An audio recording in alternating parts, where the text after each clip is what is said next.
आज अपन बात करेंगे रक्त के बारे में। रक्त के सामान्य परिचय के बारे में जानकारी लेते हैं अपन। रक्त जो है वो एक तरल संयोजी ऊतक होता है। रक्त का पीएच मान 7.4 होता है। पीएच मान 7.4 होने के कारण रक्त की प्रकृति दुर्बल क्षारीय होती है। एक स्वस्थ व्यक्ति के शरीर में सामान्यतः 5 से 6 लीटर रक्त पाया जाता है। रक्त के अध्ययन को हेमेटोलॉजी कहते हैं। यहाँ पे जो लॉजी शब्द है, लॉजी शब्द, इस लॉजी का अर्थ होता है अध्ययन करना, अध्ययन करना। और हिम का मतलब है रक्त से लिया गया है, तो रक्त के अध्ययन को हेमेटोलॉजी कहते हैं। रक्त का जो लाल रंग है वो हीमोग्लोबिन वर्ण के कारण होता है। हीमोग्लोबिन का जो संकेत है वो है Hb। रक्त में मुख्य रूप से लौह धातु पाई जाती है।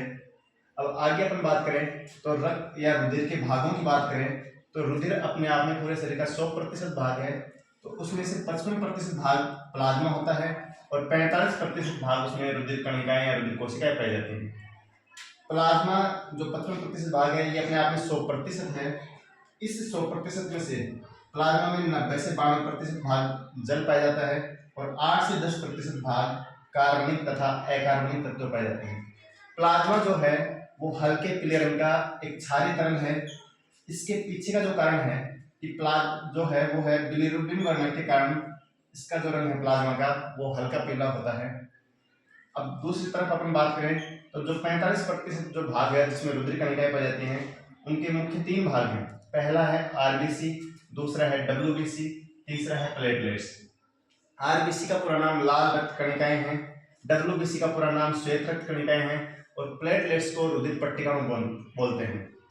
अब इसके आगे अपन बात करें तो रुधिर या रक्त को 4 समूहों में बांटा गया है। पहला है ए ग्रुप, दूसरा है बी ग्रुप, तीसरा है ए बी ग्रुप और चौथा है ओ ग्रुप।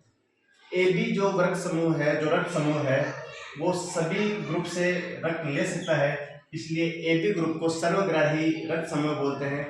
और जो ब्लड ग्रुप ओ है वो सभी ग्रुप्स को रक्त दान कर सकता है, इसलिए ओ ग्रुप को सर्वदाता रक्त समूह कहा जाता है। Thank you.